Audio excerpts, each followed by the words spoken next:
Hello and welcome back everyone. Today I'm on location at Travertine Fen, and it's a special little spot. It's about, I think, 25 acres or so. Might be a little less than that, probably around 21, 22, 23. But anyways, it's a very, very small place nonetheless, and I have these as far as hiking goes, or any kind of real habitat. Oh jeez, I almost fall.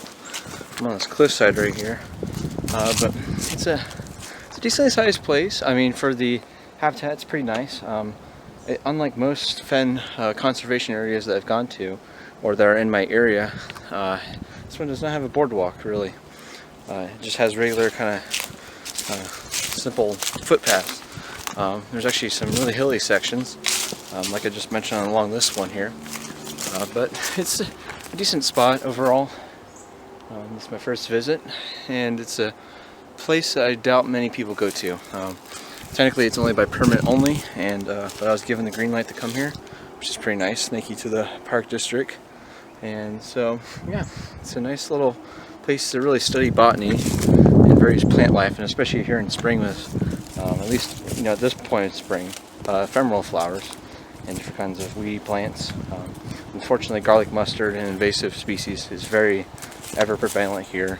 Unlike some other fens I've been to that seem to, you know, apply effective herbicide movement, and they can eradicate that invasive species there. But unfortunately, it looks like here it's just way too overgrown in many spots. It's growing right in the middle of the trail in a lot of spots. But hey apple. Speaking of which, yeah, so there's fortunately some native stuff that's growing here as well. I've seen some violet flowers that I may end up actually photographing. Besides that, only two subjects I'm really thinking of today, because I already photographed previous subjects like the garlic mustard. I've done that elsewhere and at a different fen. So I'm thinking I might do some macro style images of the violet flowers, and then there's also up towards the entrance here. I'm kind of making my way back already, since I kind of went out and back just to pre-scout. There's some flowing water that on that side of the fen here. On this side it's more dried up. It's more just dry creek beds, but over here there's actually some decently flowing water and some little mini drop-offs. So kind of like mini waterfalls here. But right now I'm going up this hillside.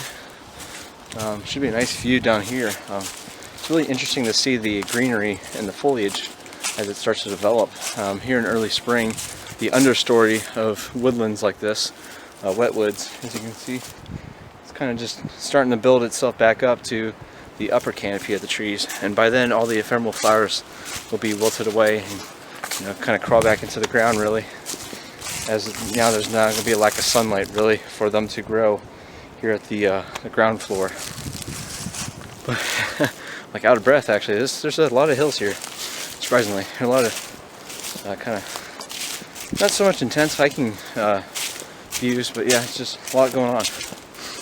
And I've just been on the move. I really haven't stopped to photograph anything quite yet. But like I said, those two subjects, so far that seems to be all I got in mind. The birds, there's really not too much going on here that's really worthwhile. There's a nice eastern towhee up above me, but he was just too high up, so it'd just be a little silhouette photo, but that's all I'd pretty much get from that. So if I do end up photographing those things, I'll get back to you, and we will see what else this fen brings to us.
Alright, I'm keeping things nice and simple with these macro photographs here.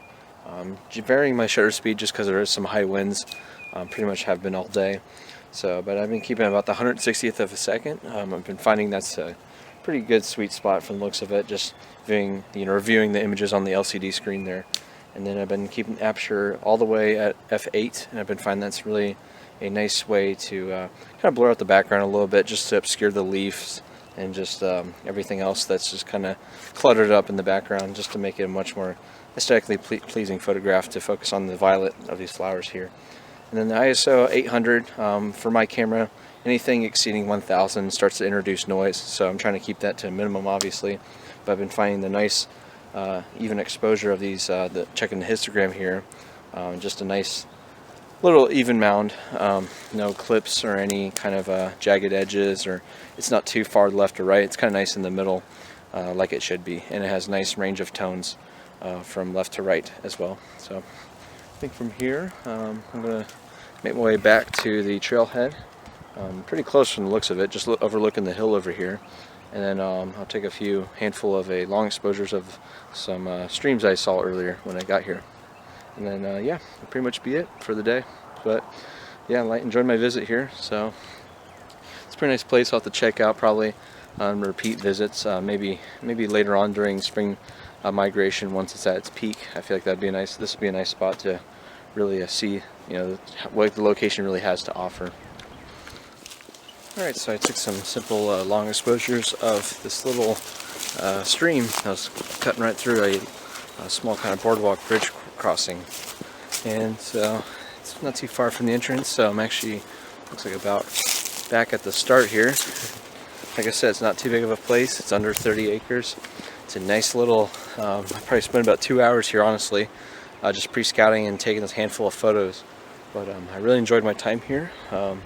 Took for the settings, at least for the water long exposures, I kept it real nice and simple. Once again, I did about 1/5 of a second, f20, to get like a nice deep depth field, because there's some cascades, and there kind of was a nice big draw distance in between the two. So I wanted to kind of include all of it into focus there. So I figured f20 would be a nice sweet spot. The maximum, the smallest aperture actually that this wide angle lens I have, the 16 to 35 millimeter, is actually f22. So I didn't want to go too small of an aperture, but I feel like the f20 was pretty effective, it looks like, from reviewing the images here on the back of the camera. And then for ISO, I just kept that 100 because that's all I really needed to let in enough light. Obviously I wanted the ISO as low as possible, so the bare minimum with a digital camera like this would be 100, and then that would allow me to get the longest exposure, the longest shutter speed rather, which would make the longest exposure there. So anyways, yeah, it's been a nice day out here, nice little day hike at Travertine Fen. Hope you enjoyed the video. Thank you so much for watching, guys, and until next time, make sure to get out here. Thank you.